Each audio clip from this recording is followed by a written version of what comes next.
Magandang araw mga ka-Wonder and welcome back sa ating YouTube channel, Wonder Vlogcaster po. Magandang tanghali sa inyo lahat. Napakaraming nagsisi-post, videos, photos sa ating mga social media patungkol sa mga balita. Lalo na, tutukan natin itong papalapit na impeachment trial para dito kay Sara Duterte. Alam natin niya yung kanyang unang mga isinampa noong 2025, yung articles of impeachment niya. Nung isinampa nga ito ng House of Representatives, itong 7 articles of impeachment, itong sinasabi nating pagbanta, itong ang pagbanta niya, no? Na pagpatay kay PBBM, kay Martin Romualdez, at kay First Lady. Kasama rin dyan yung malversation and misuse of confidential funds, yung 612 kasi lagi lang sinasabi rito, yung 125 that was spent in 11 days, i-total nyo na yung 612. During, of course, under the office of the VP, and then yung DepEd pa siya, secretary, na siyang unfortunately nga, may mga kasama na namang bago na ghost students. Nabasa ko dito sa aking FB, na pagdating daw sa kalokohan, ang galing daw talaga, na talagang lahat, no, gagawin para, hindi ko lang ma-express mga ka-Wonder, no, kasi ayokong ma-stress, dahil sa nakikita natin, hindi talaga pwede. Hindi. Na nagpupumilit lang itong mga kulto. Itong mga kulto nga, pag nandiyan ka na sa ganyang estado, wala nang mali sa iyong iniidolo, sa iyong sinasanto. At saludo pa rin ako sa mga DDS dyan na namulat ng isipan. At yung may talino, na sana itong kaso ay malitis na. Dahil at least malitis para makita ang ebidensyang ipipresenta, lahat-lahat, and from there, pwede nyong i-judge. Kung hindi pa rin ninyo maintindihan, wala na akong masasabi kung hindi kulto, tanga. Wala akong gamot sa tanga. Tandaan nyo yan, hindi po nabibili yan sa drugstore. So dagdag dyan, of course, itong bribery and graft. Nakita natin yung mga cash envelopes na sinusuhol niya, na pinatunayan nga nitong mga ibang mga resource. At yung hindi mapaliwanag na yaman, yung unexplained wealth, na allegedly, hindi tugma sa paglago ng yaman, no, dito sa Sal-en niya. Lately, itong Sal-en niya, dineklara niya 88 million. Sa tatay niya, if I'm not mistaken, 46. Tapos ang bayad kay Kaufman, 150 million to 250 million. Di wow, parang hindi congruent, hindi nagkakatugma. Saka kumuha ng pambayad kay Kaufman.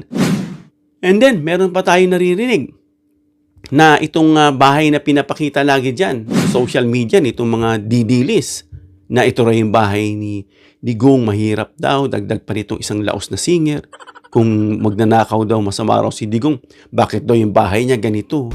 Yan yung mga hindi talaga nagre-research, yung tipong sinasabi ko nga sa inyo, na parang mga inakay na ibon na nagaantay lang sa nanay, na darating at nakangangalang at ihuhulog na yung bulate sa bibig. Hindi nagre-research. Kaya pag walang alam, wala pong hindi nagre-research, pwede ba manahimik? Kasi you are just exposing yourself, no? Na isa ka sa company ng mga stupid. Kaya wag na lang magsasalita.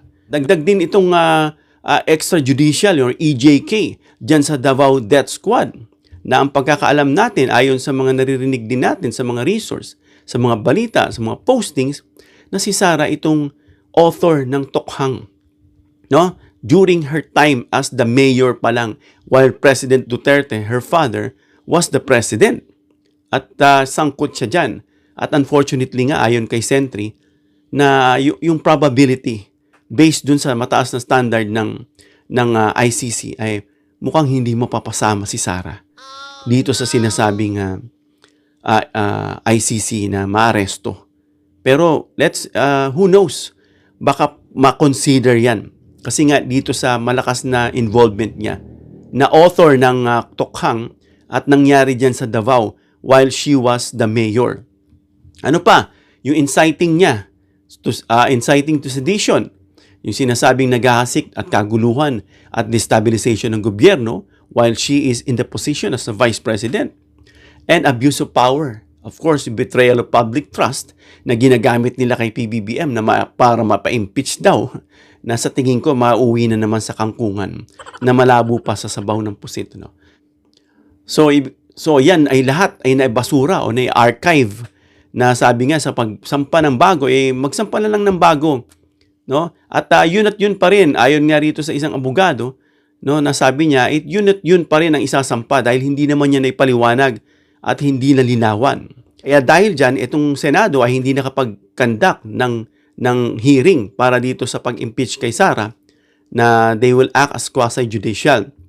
At take note mga ka-wonder, itong hearing na gagawin ay hindi ito kriminal o pagpapakulong. Ito ay para sa pagpapa-impeach muna. And then afterwards, kung may mga kasong kriminal na pwedeng isampa, then pwede yan i-ano sa korte. No? Kaya hindi na alis itong si Sara. Kaya hindi nakapag-file ulit ng kaso na impeachment sa kanya dahil inaantay hanggang sa dumating yung February 6, 2026 na malapit na nga mga ka-wonder. So ano pwedeng mangyari nitong February 2026 nga na inaabangan natin na siyang na-file na nga ng grupo nila Father Flavie ba yun? Reyes at nila Cielo Magno at nung iba-iba pa ng mga religious group at mga independent group. So may mga bagong impeachment complaint, no, na posible. Dagdag mo na dyan yung kay Madriaga na sinasabing naging bagman na idinideny niya nga na ang balita natin siya raw yung ninong ng anak nitong si Sara. No, at nakita natin sa video na hinand over niya yung flag at tinawag niya pang Sir Ram, na itong si Ramil Madriaga ay siyang founder ng isip ng Sara is my president at dinideny nga na Sara is my vice president daw. Paano naging isip yun? So noon pa lang, yung Save the Queen na yan is matagal nang pinagpaplanuhan. Bakit? Para maituloy-tuloy ng mga Duterte yung kanilang ginagawa. At hindi sila masilip. At paano mangyari yun? Siraan si Marcos, mapatalsik. So kung iisipin nyo, pagtahi-tahi nyo na, talasan ninyong inyong isip, hindi naman kailangan ng talino dyan eh. Oh, kung hindi mo yan tatanggapin, ibig sabihin, kulto ka na o tanga ka. So scratch ka na. At yung mga, of course, yung tama pa rin pagpaproseso para hindi sila masilip dyan sa House of Representatives na sinasabi nitong si Erice, parang pagkakasabi niya may sinasabing kondisyon na para daw magpirma. So, hindi ko alam kung ano tong si Erice. Sa pananalita niya ay mukhang DDS din mga ka-wonder. At kung may bagong impeachment man na complaint para dito kay Sara, of course, the same thing, yung House of Representatives ay mag-file ng may bagong endorsement nang hindi bababa sa 1/3 dito sa House of Representatives. At susunod niyan, of course, the same thing na procedure na ginawa noon. Papadala sa Senado as bilang impeachment court.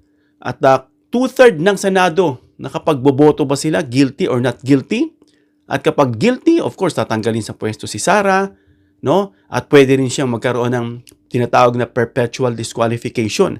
Ibig sabihin, hindi na siya makakahawak kahit kailan ng any public office. So, yung mga sinasabi natin niya, mga ka-wonder, nakasaad yan sa ating Philippine Constitution patungkol sa impeachment, no? At hindi po ito na tutukol o natutukoy dun sa kriminalidad. So, pag yun nga sabi natin, kung gusto nyo mag-file ng mga krimen naman, iba naman yun. Labas naman yan dito sa impeachment para naman dun sa krimen, para sa korte. So, yun na nakikita natin mga ka-wonder at balita rin natin na nagpaplano daw, hindi natin alam kung totoo, na natatakas daw itong si Sara.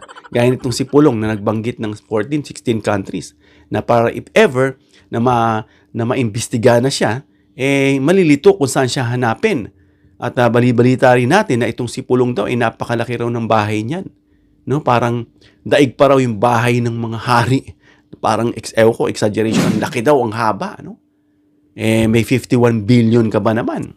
At kung ano-ano pang mga hindi pa na-discover at yung iba na-discover na kung idadagdag mo nga, mga ka-wonder, napakaraming pera ng kabangyaman. Kaya tama lang yung sinabi ni PBBM na mahiya naman kayo. At balita rin natin na may mga lumalabas naman dyan na mga malalakas na ebidensya laban dyan kay Cheese. So yung posibleng mangyayari nitong February 2026 may posibilidad na may mga bagong impeachment complaints. Dagdag nga yung kay Madriaga, yung ghost students dyan under DepEd. Ano pa? Yung mga, alam natin, yung mga luma, yung mga overpriced. At ano pa yung mga bago? Itong 2020 insertion niya na 1 billion, ha? Nakasama itong si Harry Roque At meron pa, itong si Pulong din, meron din. Grabe talaga. Kasibaan ng mga ito sa pera. Kawawa ang taong bayan. Kaya nga sabi nga ng mga napoprostrate kagaya na kasama na tayo, na ang tagal naman makulong nito mga to. Sa tingin ko mga ka-wonder ay nag-iingat ng gusto. Dahil bakit? Kasi matutulad lang yan doon sa mga dating paglilitis na nakalusot, na absuelto. Kasi bakit? Hindi ganun katibay ang ebidensya. So, siguro pagpasensyaan pa natin, tignan pa natin na habang ito pa'y sinusuri at nagtitibay ang ebidensya para pag nakulong talagang sure ball mga ka-wonder. At para yung sinasabi nating pinaka-vengeance na, makamit na natin laban dito sa mga korap at matigil na yung pagnanakaw sa ating taong bayan. At higit sa lahat mga ka-wonder, no? Huwag nating kalilimutan mag-pray kasi ang prayer is very powerful mga ka-wonder. Maniwala kayo sa akin. Na kapag yan ay hiningi nyo sa Diyos, of course sabi nga, your Father already knows what you need before you ask Him. So kailangan niyang marinig sa ating bibig na sabihin natin yung gusto natin. Parang doktor, lalapit ka, may sakit ka. Malalaman ba ng doktor kung ano yung sakit mo? Kung ano naramdaman mo kung hindi ka sasagot? Asa na masakit? Ayaw mo sumagot. Ano naramdaman mo? Of course, you have to do your part. And our part is to pray, to open our mouth, and express everything to God, yung gusto natin. Kung gusto natin matigil na yung katiwalian, at kung gusto natin na siya na yung bahala dito sa mga korap, ipanalangin natin. Ipanalangin natin sila. Kasi God is sovereign. He is omniscient. He knows everything perfectly what to do. So, ipag-pray lang natin, siya na yung bahala. So, abangan natin makulong na itong mga ito. At yung mga magugulo, tandaan ninyo na wag nyo na silang papaupuin sa pwesto. Kung yan man ay isang kongresista, kayong mga kinabibilangan, tignan nyo yung mga nagre-represent sa inyo. Kung yan ay isang kapita-pitagan o dapat botohin, kung hindi, wag nyong botohin. At kung manuhol, wag nyong pansinin at i-report nyo. Kung senador man yan, of course, national yan, wag nyo nang bobotohin yan, yung mga panggulo lang dyan. No? Wag na tayo magpapaupo. Ibalik natin yung nakaraan na may na yung sanctity no ng Senado. Makikita mo na every time they talk, every time they point an issue, makikita mo na substantial. Hindi yung para tayo nagiging comedy na lang, mga clowns. So hanggang dito lang tayo mga ka-wonder. Comment down below your opinion para mabasa natin. Please give me a thumbs up if you like this video para ma-share pa ni YouTube sa iba pang viewers. And of course, please share this video para malaman nila yung pinag-usapan natin na ano ba ang mangyayari sa 2026 para dito sa impeachment trial ni Sara Duterte. And of course, please subscribe, hit the notification bell icon and choose all bilang suporta sa aming mga content creators. Hanggang sa muli mga ka-wonder, God bless.